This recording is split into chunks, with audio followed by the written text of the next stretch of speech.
दोस्तों आपका स्वागत है आपके अपने इस YouTube चैनल टारगेट एजुकेशन पे। दोस्तों मैं आज अपने इस वीडियो में बहुत ही इम्पोर्टेंट क्वेश्चन मनोविज्ञान से संबंधित और बाल विकास शिक्षा शास्त्र से संबंधित लेकर के आया हूँ। ये क्वेश्चन किसी भी टीचर संबंधित एग्जाम के लिए बहुत ही इम्पोर्टेंट है। तो चलिए देखते हैं वो कौन कौन से क्वेश्चन हैं। जो सबके जो है 4 ऑप्शन है, चारों में से एक ऑप्शन सही है। और आप भी गेस कीजिए, अनुमान लगाइए कौन सा ऑप्शन इसका सही हो सकता है। तो चलिए देखते हैं पहला क्वेश्चन। किसी बच्चे के विकास का निर्धारण करने में संवेग एक महत्वपूर्ण आंतरिक कारण है। संवेग का शाब्दिक अर्थ है, किसी बच्चे के विकास का निर्धारण करने में संवेग एक महत्वपूर्ण आंतरिक कारक है। तो संवेग का शाब्दिक अर्थ क्या है? उत्तेजना दशा, तीव्र गति, क्रोध अवस्था या फिर भावना। चारों में से आपको बताना है कौन सा ऑप्शन सही है। संवेग का शाब्दिक अर्थ तीव्र गति नहीं होगा, क्रोध अवस्था नहीं होगा, उत्तेजित दशा। संवेग का शाब्दिक अर्थ होता है उत्तेजित दशा। तो हमारा यह जो है, बाकी सब रॉन्ग होगा।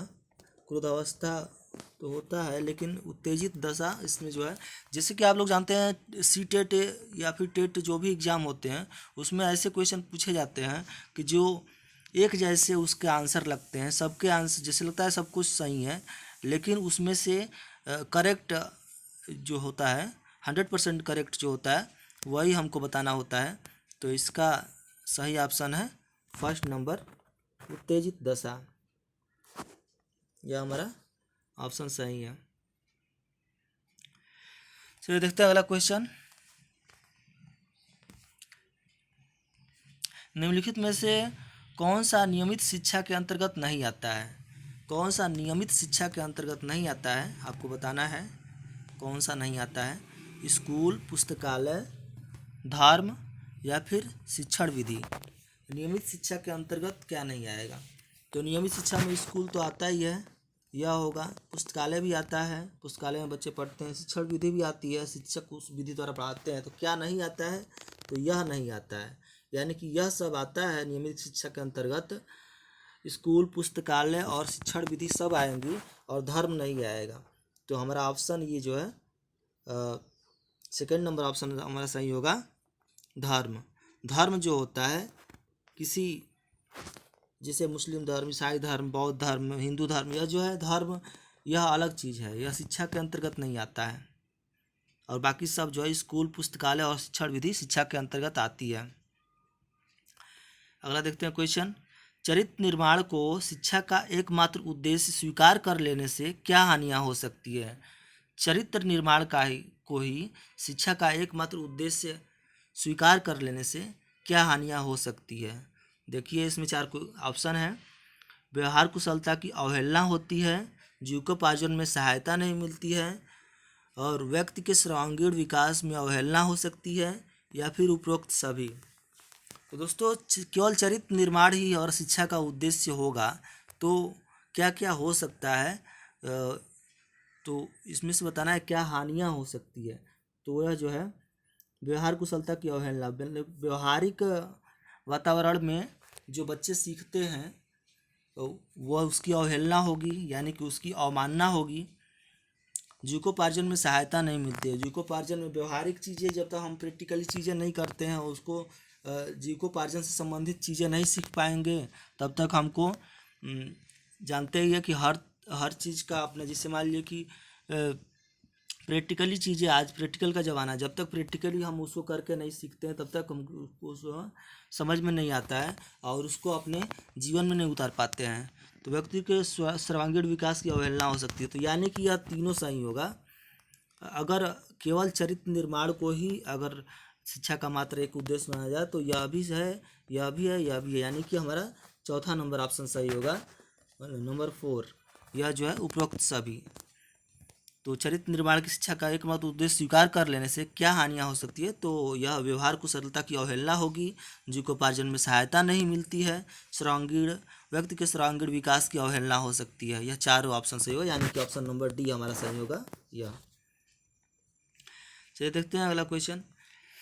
बालकों के नैतिक विकास को समझने के लिए जीन पियाजे ने निम्नलिखित में से कौन सी विधि अपनाया? बालकों के नैतिक विकास को समझने के लिए जीन पियाजे ने निम्नलिखित में से कौन सा विधि अपनाया, तो आपको बताना है साक्षात्कार विधि, तार्किक विधि, जांच पड़ताल विधि या फिर ये सभी। तो दोस्तों पियाजे ने जो समझने के लिए विधि अपनाया था वह साक्षात्कार विधि को अपनाया था। साक्षात्कार पियाजे को उसके लिए आपको पढ़ना पड़ेगा पियाजे की थियरी, और साक्षात्कार विधि को उन्होंने अपनाया था, बाकी सब रॉन्ग होगा। नेक्स्ट क्वेश्चन देखते हैं। आप एक शिक्षक के रूप में नियुक्त होकर किसी विद्यालय में जाते हैं। आप विद्यार्थियों की क्षमताओं को समझने के लिए निम्नलिखित में किस क्षेत्र का चुनाव करेंगे। आप एक शिक्षक के रूप में नियुक्त होकर के विद्यालय में जा रहे हैं, तो आप विद्यार्थियों की क्षमताओं को समझने के लिए निम्नलिखित में किस क्षेत्र का चुनाव करेंगे। सामाजिक दर्शन, मीडिया मनोविज्ञान, शिक्षा समाजशास्त्र या फिर शिक्षा मनोविज्ञान।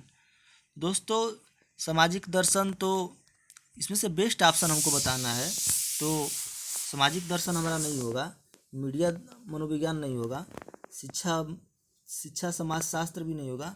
हमारा शिक्षा मनोविज्ञान के अंतर्गत हम जो है बच्चों की क्षमताओं को समझने के लिए शिक्षा मनोविज्ञान के आधार पर उसके IQ टेस्ट को समझना, उसके किस विधि से वह जो है समझ पा रहा है, शिक्षण की विधियाँ होती है वह मनोविज्ञान में ही होती है।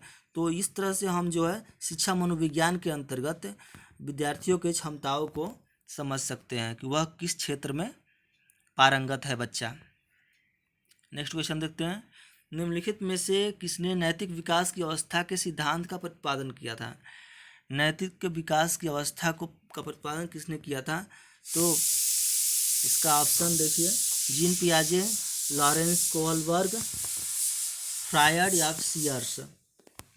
जीन पियाजे, लॉरेंस कोहलबर्ग, फ्रायड या फिर सीयर्स। तो नैतिक विकास की अवस्था के सिद्धांत का प्रतिपादन जो किया था वह जो है हमारा लॉरेंस कोहलबर्ग ने किया था, जीन पियाजे ने नहीं किया था, या फ्रायड भी नहीं आएगा, सीयर्स भी नहीं आएगा। हमारा सही ऑप्शन होगा लॉरेंस कोहलबर्ग। तो नैतिक विकास की अवस्था का प्रतिपादन जो किया गया था जिस मनोवैज्ञानिक द्वारा, वह जो है लॉरेंस कोहलबर्ग द्वारा किया गया था।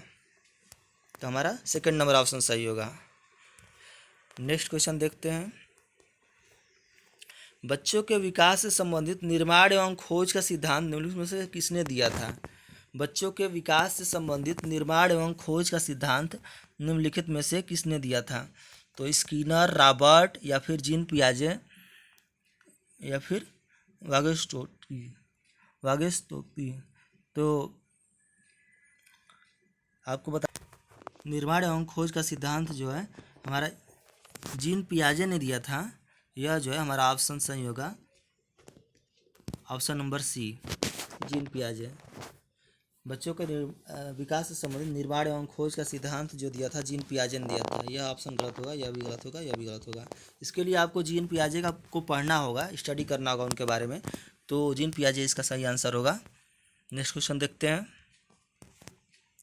पियाजे के अनुसार कोई बच्चा किस अवस्था में अपने परिवेश की वस्तुओं को पहचानने एवं उनमें विभेद करने लगता है।